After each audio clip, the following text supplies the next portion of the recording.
planet Earth, hundreds of millions of years in the future. Intergalactic explorers return to their home planet in search of signs of ancient civilizations. They find a planet that has changed beyond recognition. Gone are the familiar continents that we know today. Instead, they find a giant landmass with huge mountain ranges, massive frozen snowfields, and glaciers. The once thriving metropolis they seek has disappeared. A few broken remnants are all that remain, crushed and buried beneath tons of rock. Could this be a future vision of Earth? Naked Science asks, what forces could create such a bleak and barren world? And investigates how the awesome power of colliding continents shapes and reshapes our planet in an endless cycle of construction and destruction.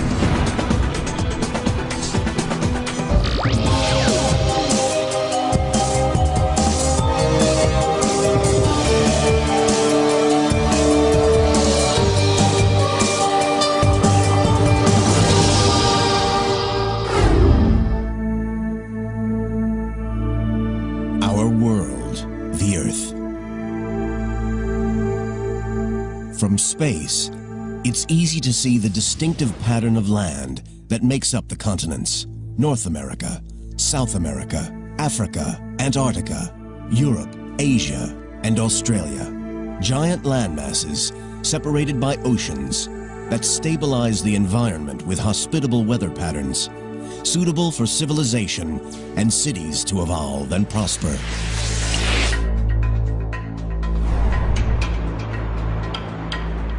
Now imagine our planet ravaged by storm force winds, subjected to extremes of temperature, giant freezes, heat waves, and droughts.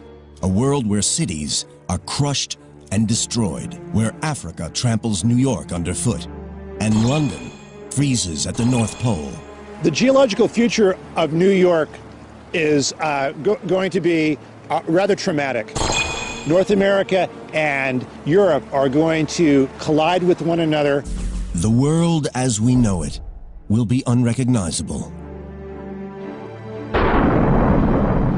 This is not a portrait of the Earth after a devastating global disaster.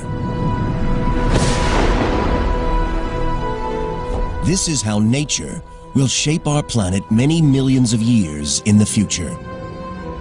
This incredible remodeling is just part of a natural cycle that has shaped the Earth for the last 4 billion years, and will continue to do so until the sun finally destroys its surface once and for all.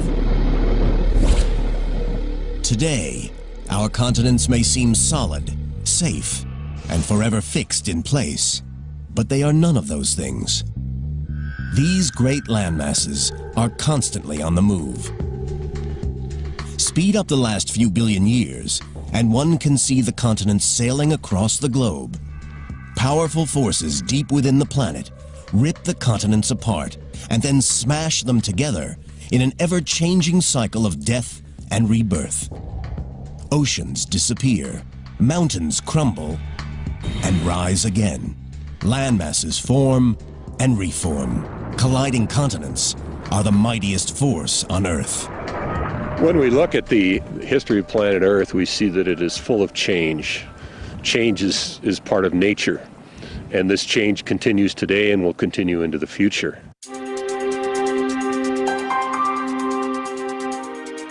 To understand how the continents shape our world, we must first travel back in time to the very birth of the Earth. 4.5 billion years ago, the Earth is created from the debris left over from the formation of the Sun. Dust and debris collide and clump together. Once these clumps grow into objects about half a mile in diameter, they create enough gravity to attract more material.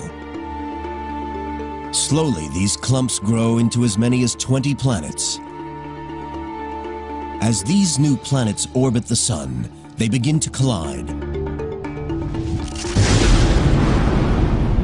One collision with the planet Theia, which creates the Moon, obliterates the surface of the Earth. The energy from the collision makes the Earth incredibly hot. At around 11,000 degrees Fahrenheit, it's more than 7 times hotter than the inside of a cremation furnace. Earth is a massive molten ball of boiling lava. This is primeval hell, where thousands of asteroids and comets bombard our world. But deep within the planet, a process starts that will lead to the first land. The heaviest elements, lead and nickel, sink down toward the center of the Earth to form a molten core.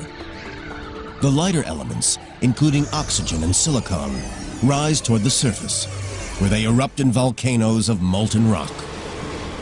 Slowly, the Earth's surface cools. Molten lava solidifies to form patches of crust, the seeds of the first continents.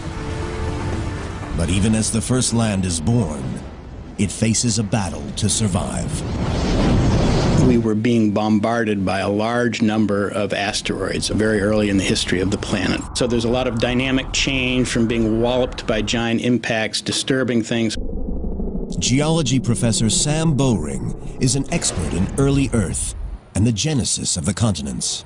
When we had an early crust is an interesting question. I suspect we had an early crust from day one. The question is, how long was that preserved? When the Earth was being bombarded constantly by asteroids, the chance of preserving any small chunk of that crust was very low.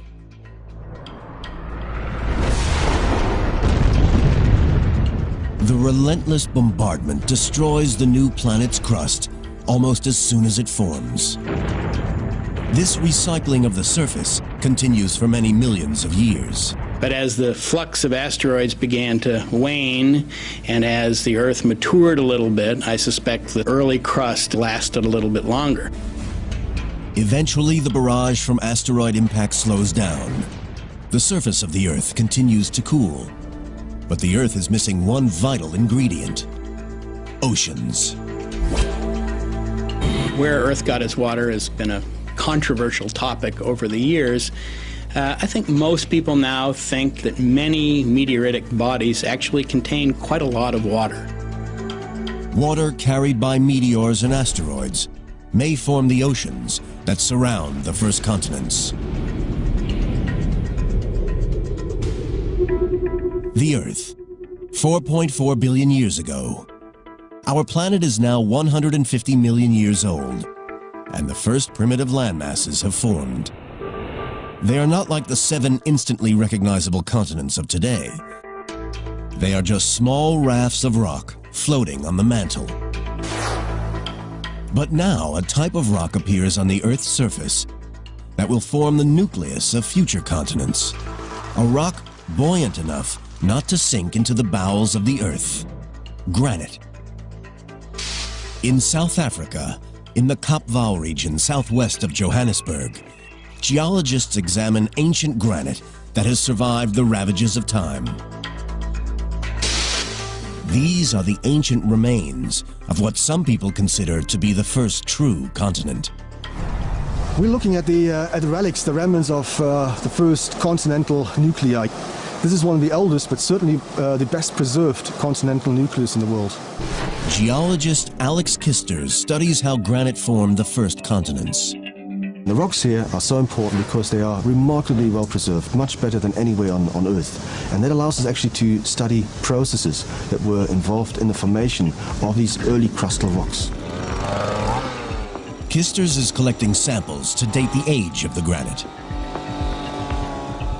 We're drilling these little rock cores, taking them out, and then sending them off later onto the lab to be dated.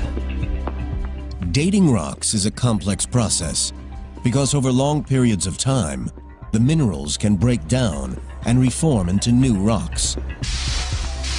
Scientists look for an ingredient of rock that is tough enough to withstand the test of time.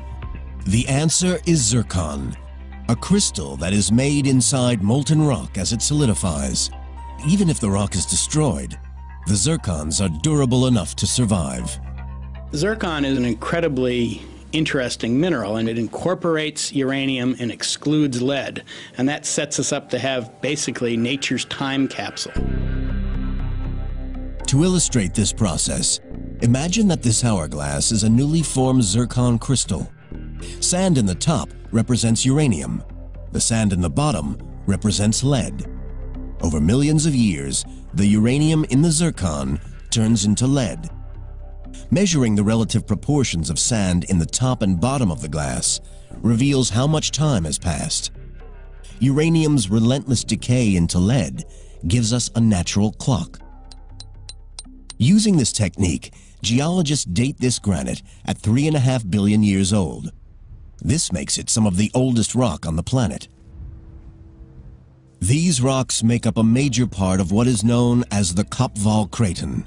A craton is an ancient raft of rock, light enough to float on the mantle, and around which a continent will grow.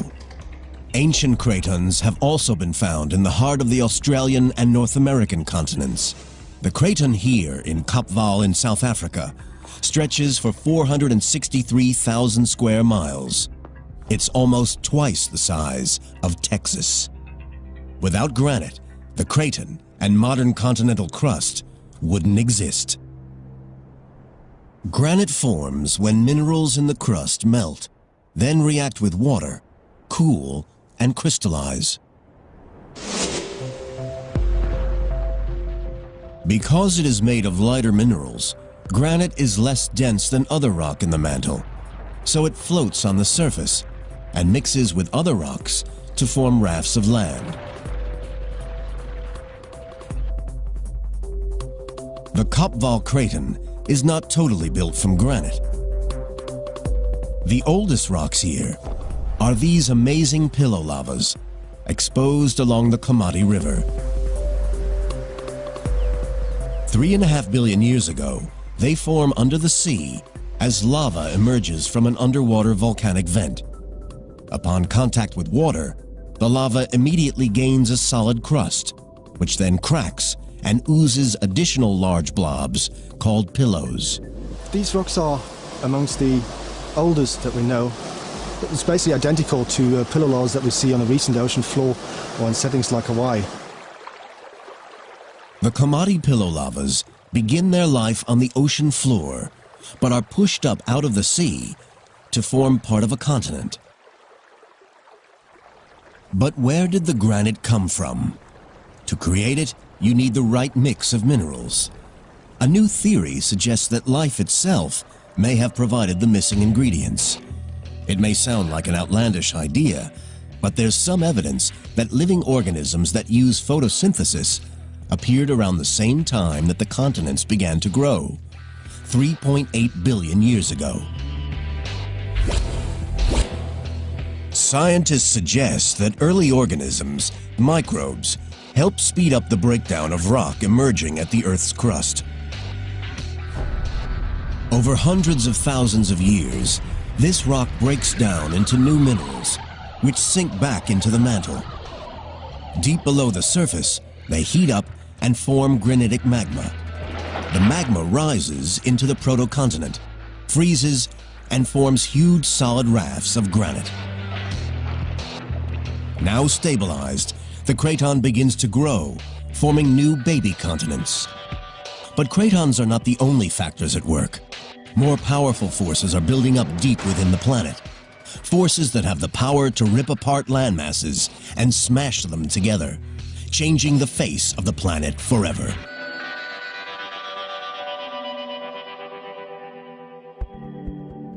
Four and a half billion years ago, the Earth forms. For many years, it is bombarded by asteroids and meteors. Slowly, the molten planet cools, and small landmasses form around cratons of granite rock. Massive forces from deep within the planet rip apart and smash these small proto-continents together as they grow into the large landmasses we see today. The surface of the Earth, the crust, is made up of a giant jigsaw of interlocking pieces called tectonic plates. The separate plates themselves sit on the mantle, the layer between the crust and the Earth's core. Although the mantle is made of rock, the heat and pressure deep down mean it's flexible enough to allow the plates above to move up to several inches a year.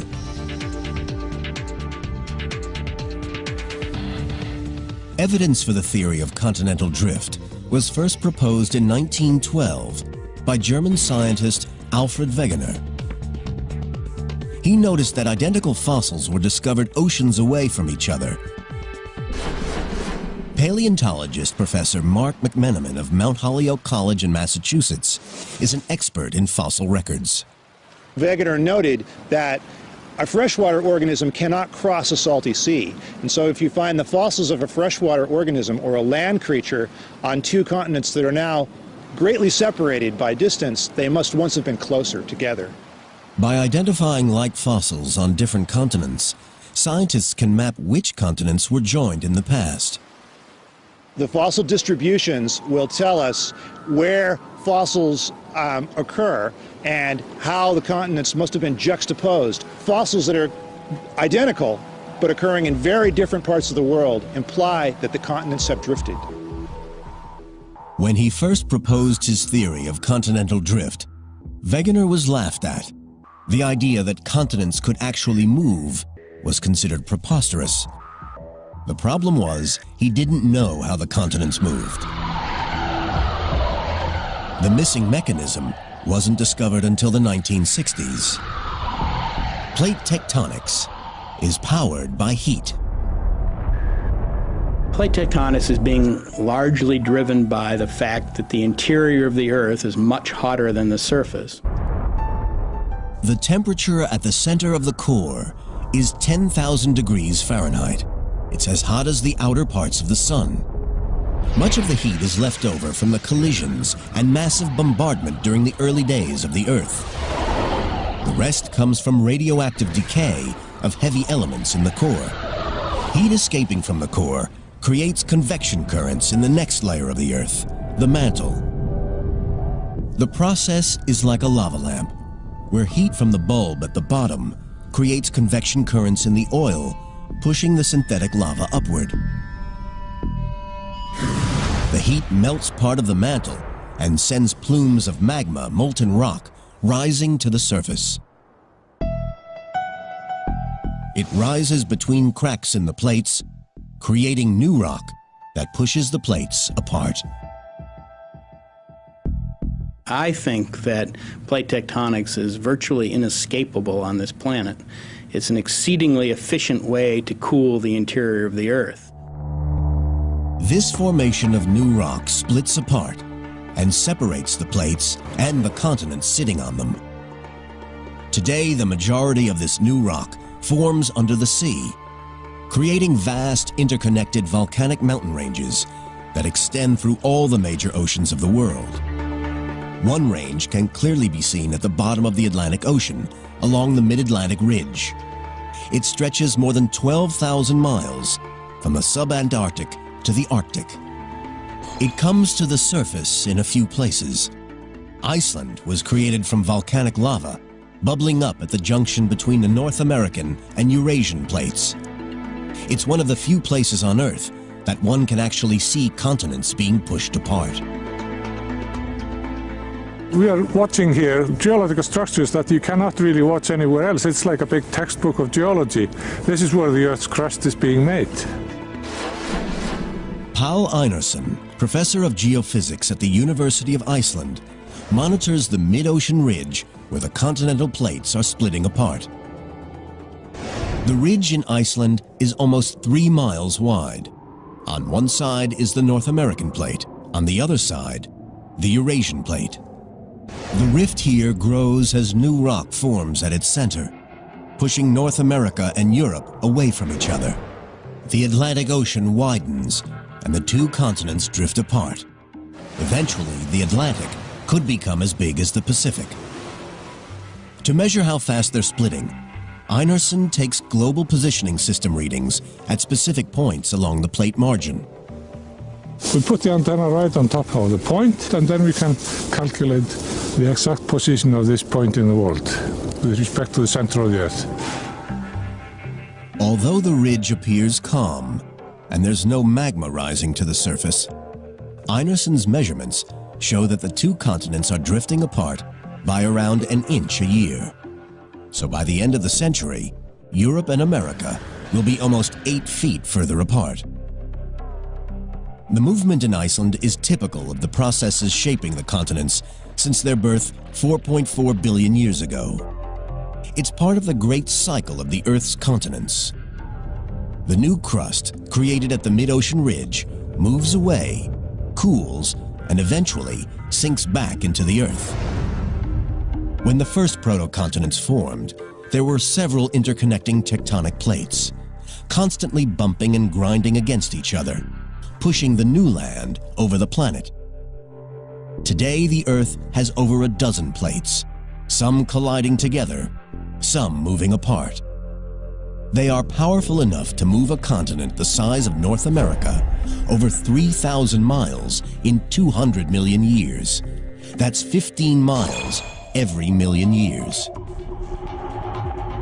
The Earth, 3.4 billion years ago, and plate tectonics pushes the proto-continents together. They combine to form ever larger tracts of land. Scientists suggest that cratons combine with other cratons to form a supercontinent, a huge continuous stretch of land. It's called Valbara. Scientists are unsure of its exact shape or size, as only a few pieces, like the craton in South Africa, still remain. But Valbara's days are numbered. A rising plume of heat is growing beneath it. It's about to rip the world's first supercontinent into pieces.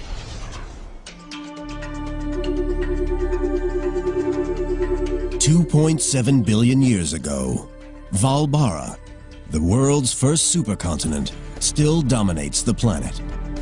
But plate tectonics, powered by heat from the Earth's core, is about to split it apart.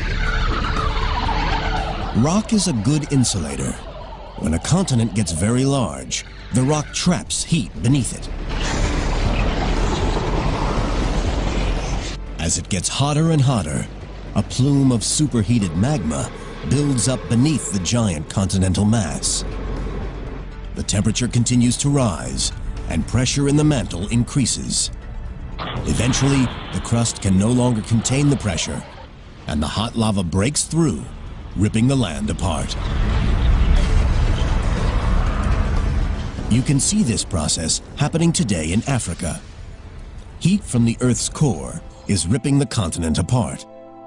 A giant rift valley runs from the Red Sea down to Mozambique. Giant cracks are opening up in the land. Volcanoes, like Kilimanjaro, mark spots where molten rock have risen to the surface in the past. In 10 million years, the eastern half of the continent will have split away. The molten lava trapped beneath the giant supercontinent of Valbara eventually smashes through the surface rock. The continent ruptures into several smaller pieces. These bits of land sail across the Earth. But nobody knows what happens to them or what the planet looks like at this time. The Earth is entering the Dark Ages. It is over 2.5 billion years since it was formed. It will be over 1 billion years before another supercontinent forms.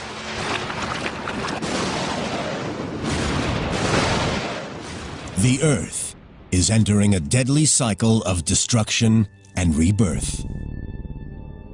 The theory of continental drift suggests that we go through cyclic phases of continental dispersion and then continental collision. And the continents then seem to move apart from one another and then collide with one another over maybe 100 million year or more time scale. When a large continent splits apart, the separate pieces travel away from each other, pushed by the creation of new land at the ridge between plates. Because the Earth has a constant surface area, the same amount of land created must be absorbed into the Earth. This process happens at subduction zones at the junctions of plates. At a subduction zone, crust dives down into the mantle to be melted to form new rock. When the plate subducts into the Earth, it brings two pieces of land together. When they collide, a new supercontinent starts to form. It is now 1.1 billion years ago on our timeline, and the next known supercontinent has formed. Its name is Rodinia, and it holds almost all of the continental rock on the surface of the Earth. Still, no one knows exactly what it looked like, but at its heart is an area that will eventually become North America. 350 million years later, the cycle of annihilation and creation starts again as the buildup of heat beneath the surface of the Earth tears Rodinia apart. When Rodinia splits, it forms several smaller continents that for millions of years drift apart and then drift back together again to form Gondwana, a supercontinent in the southern hemisphere. Eventually, after several hundred million years, Gondwana slowly splits apart. Plate tectonics pushed the land back together to create the world's last supercontinent. It's a huge landmass known as Pangaea. All the continents we know today are here, joined together. Geologists are able to plot the continents' relative positions because 350 million years ago, there are numerous species on Earth, each living in distinct regions. This specimen that I have right here is the first trilobite that was ever described from what is now the United States. It is exactly the same type of trilobite that occurs on the other side of the Atlantic Ocean in North Africa. So we know then that the trilobites in the old and new worlds must have been close together because they're so closely related. The fossil records show that North America and Europe rest next to one another. The land where New York now sits is next to Morocco in North Africa. The Atlantic Ocean does not exist. The east coast of South America nestles against the western coast of Africa, while Australia, India, and Antarctica are joined to the southeast of Africa. If we want to look at a picture of the world 250 million years ago, we're going to look at a world in which a four-footed creature could walk from one end of this landmass to the other. Pangaea is one giant continuous landmass. It not only makes the world look very different, it also has a dramatic effect on climate. Because much of the land is located far from the sea, the climate of the interior changes radically from season to season. It gets very hot in the summertime and extremely cold in the winter. You don't have the moderating influence of the ocean that we have today. So it's a very different world. And it's a world that in some ways is harsher and less hospitable, at least to life on land. It's thought that the climate change caused by Pangaea's formation may have played a role in one of the largest mass extinctions on Earth. This event, known as the Permo-Triassic mass extinction, wipes out about 90% of all life on Earth. It's been called the mother of all mass extinctions. I would consider that the formation of Pangaea, with its climate worsening effects, to be a contributing factor, however, and not the sole cause of the mass extinction. 250 million years ago, and the supercontinent of Pangaea is breaking up. The continents we know and recognize today begin to take shape. Over the next tens of millions of years, South America drifts away from Africa, North America away from Europe. Australia splits off from Antarctica, and heads north to warmer climes. The positions of our continents are becoming familiar, although their distinguishable features are not. The world's vast mountain ranges, the Alps and Himalayas, and its great valleys, like the Grand Canyon, are yet to form. They will emerge out of one of the biggest battles in nature, the battle between colliding continents.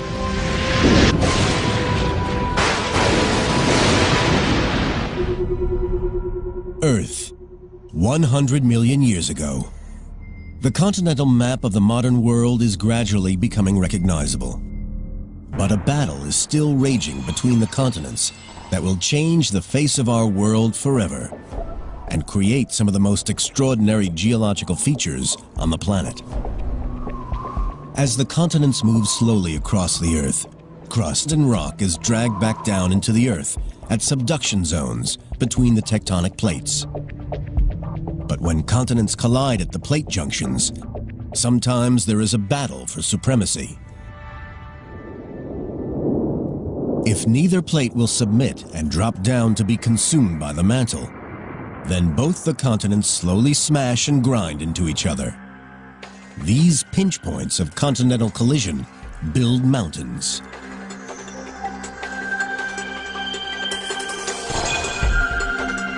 The Alps are the largest mountain range in Europe.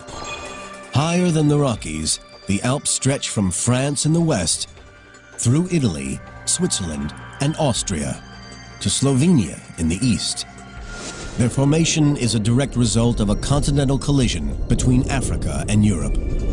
The story of the Alps begins when the African plate breaks away from the South American plate. It starts moving toward Europe. Without the plate movement, there wouldn't be any mountain on this planet. Professor Gerard Stamfli of Lausanne University in Switzerland studies the processes that built the Alps. The African and Eurasian plates start to move toward each other, trapping a third, smaller Iberian plate between them. The three plates collide. The Eurasian plate is pushed downward into the mantle, chopping off the Iberian plate. The Tethys Sea begins to close. As the Eurasian plate grinds underneath the African plate, it pushes the Tethys Sea floor and part of the Iberian plate 600 miles north and many thousands of feet into the air. Rocks that started life on the bottom of the ocean end up at the top of the Alps. Quite fascinating to imagine that if you are on top of the Matterhorn, you're actually staying on top of Africa. For geologists, Africa stops in the Alps. Over the next 100 million years, the continents continue to smash together. New mountain ranges start forming around the globe. The largest, the Himalayas, form as the Indian plate charges northward toward the Eurasian plate. It moves at 2 inches per year, lining up a head-on collision. The movement of the Indian plate leads to a clash between two giant continents and creates some of the highest structures ever to exist on Earth. The incredible power of continental drift not only builds mountains, it also sculpts one of the world's most recognizable landmarks, the Grand Canyon in Arizona. The Grand Canyon is a great scar on the surface of the Earth. Geologist Ron Blakey has been studying the canyon for over 30 years. It's just a wonderful place to come face to face with planet Earth.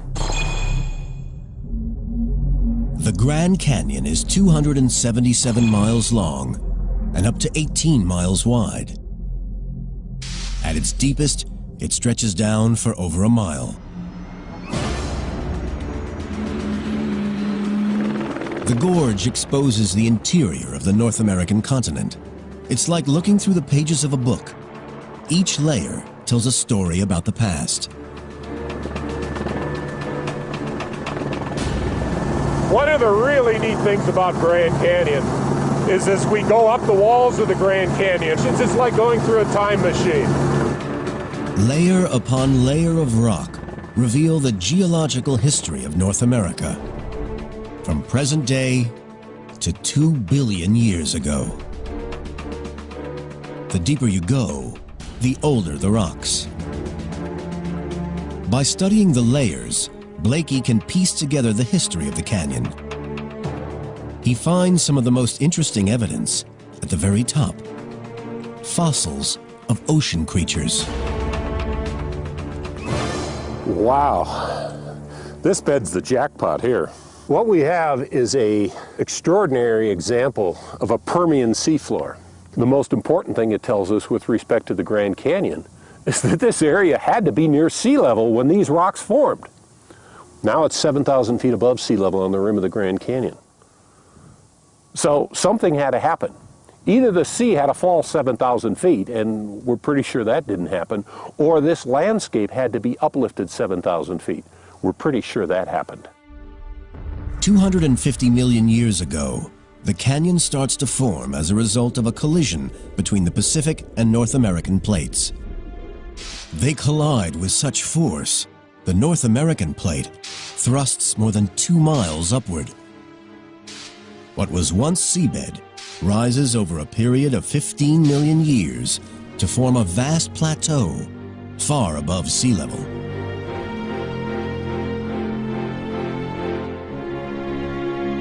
It stays that way for millions of years until it is transformed by water erosion.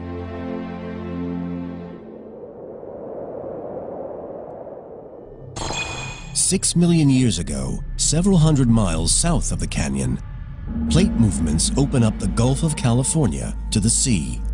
For the first time, small streams in the Rocky Mountains could empty into the ocean. So if we're starting a stream at 14,000 feet in the Rocky Mountains and carving down to sea level, and the Grand Canyon just happens to be in the way, the Grand Canyon's going to get cut out. These streams merge to form what is now called the Colorado River. It cuts down through the land, heading toward the Gulf of California. It took a river to carve the canyon. The water has carved down through the rocks layer by layer by layer, removing material out of the canyon and leaving the great void that sits behind me. The Grand Canyon is a testament to the awesome power of the continents in shaping our world. Back on our journey, tracing the birth and death of the continents, it is now 20 million years ago. 2,500 miles south of the Grand Canyon, another plate collision is about to take place. The map of the modern world is almost complete. At this time, water flowing freely between the Pacific and Atlantic Oceans still separates North and South America. Over many millions of years, the Pacific plate begins sliding under the Caribbean plate. The pressure causes underwater volcanoes to erupt. Some explode with such ferocity that they create a range of small islands between North and South America.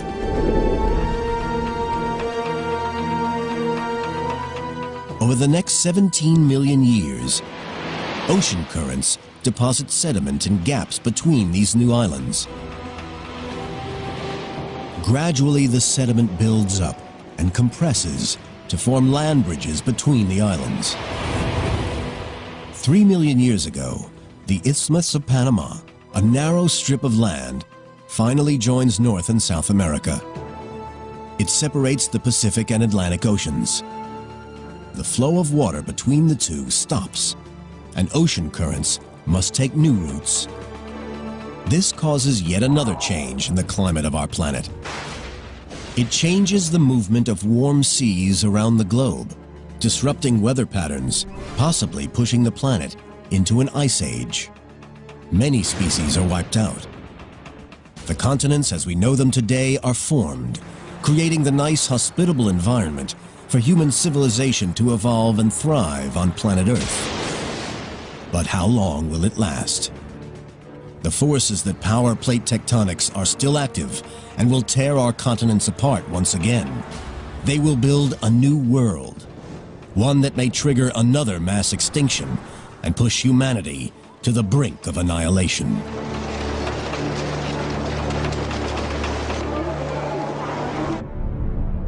A view from space reveals Earth's continents as we know them today.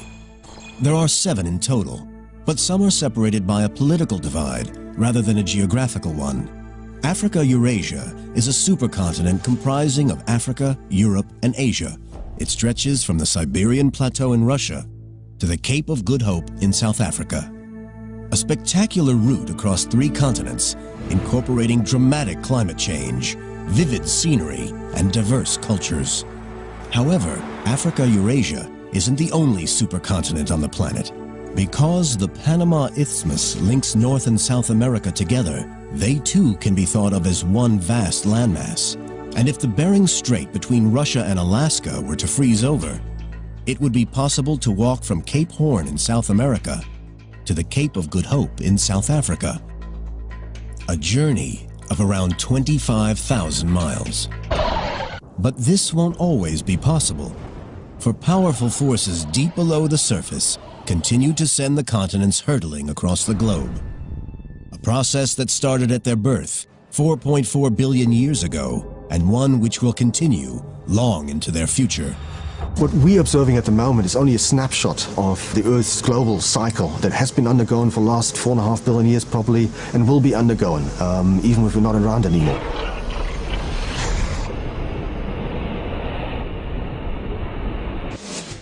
The global continental cycle has another impact on our world.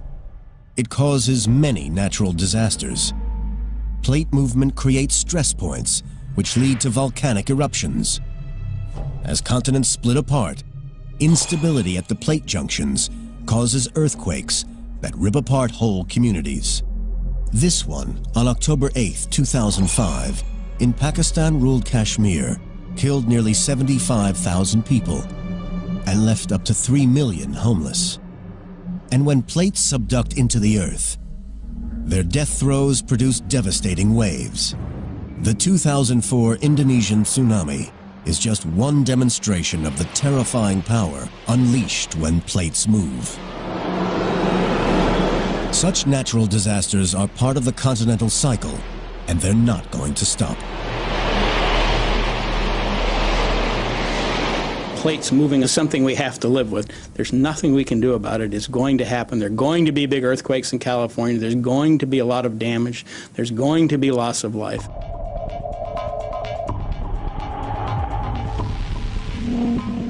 In recent years, it seems as though natural disasters, powered by the movement of the continents, have been on the rise. But what we are witnessing is an increase in awareness, rather than an increase in the number or severity of natural disasters. I think what we're really seeing here is a very raised consciousness of the public. With instant communication abilities, much more publicity is given to volcanic eruptions and earthquakes. We are observers to only a very short period of the life of the Earth. If we could monitor earthquakes and volcanic activity caused by plate movements over millions of years, we would see a very different picture. When you look at something over 10 years, you might have 10 major earthquakes. The next 10 years you might not have any, but that's not significant. It just is related to the short period of time that you're making the observation at. When you start looking at hundreds, thousands, and millions of years, all that averages out. It's impossible to predict exactly when the next disaster will occur. But it is possible to predict where it will happen. The plate boundaries. Map the location of earthquakes and volcanoes, and they line up with the cracks between plates. Plot where these plates will move over the next tens of millions of years, and the future looks bleak for many of the world's cities.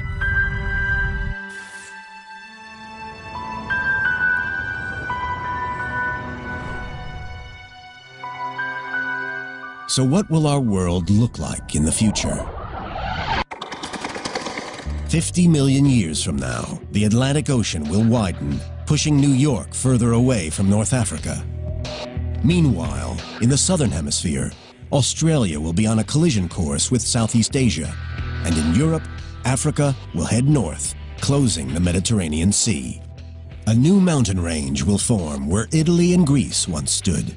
Known as the Mediterranean Mountains, they will be as big as the Himalayas, extending from Spain across southern Europe, through the Middle East, and into Asia. 100 million years in the future, and the power of continental movements will render the surface of the Earth unrecognizable. The Atlantic Ocean will continue to widen, but a subduction zone will form along its western shoreline. The first sign of it can be seen today in the Caribbean, the Puerto Rico Trench. This trench will grow north and south along the east coast of North and South America. This vast subduction zone will consume the Atlantic Ocean, dragging Europe and Africa back toward the Americas. 250 million years in the future, intergalactic explorers returning to their home planet will find a world very different to the one in their records. There will no longer be 7 continents, but one gigantic landmass containing most of the land on Earth. They could find it a barren, frozen world. The explorers search for the remains of our cities. But when Europe and America collide, any cities along the coastlines will be gradually destroyed. The geological future of New York is going to be rather traumatic. In the long term, New York is going to be at the site of a continental collision. North America and Europe are going to collide with one another and produce a distinctive suite of rocks which will eventually be crumpled between the two continents as they collide. New York and its neighbors will be crushed and buried beneath the surface, leaving no more than a few remains. In the future, geologists will be able to find remains of New York City trapped in the rocks themselves, either buildings or plastic bottles or old autos and their parts. All of these things will be incorporated into the fossil record and will be recognizable to a future geologist who knows what she or he is looking for.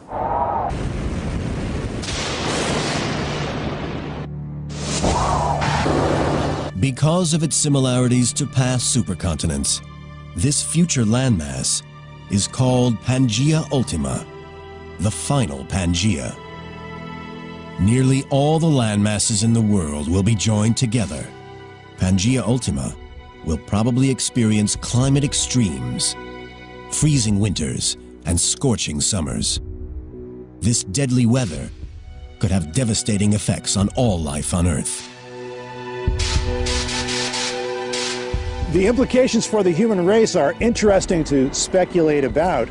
Certainly, the disposition of the continents over time will affect Earth's climate, and that will in turn have an influence on which organisms survive, which go extinct, and could be a factor in future mass extinctions.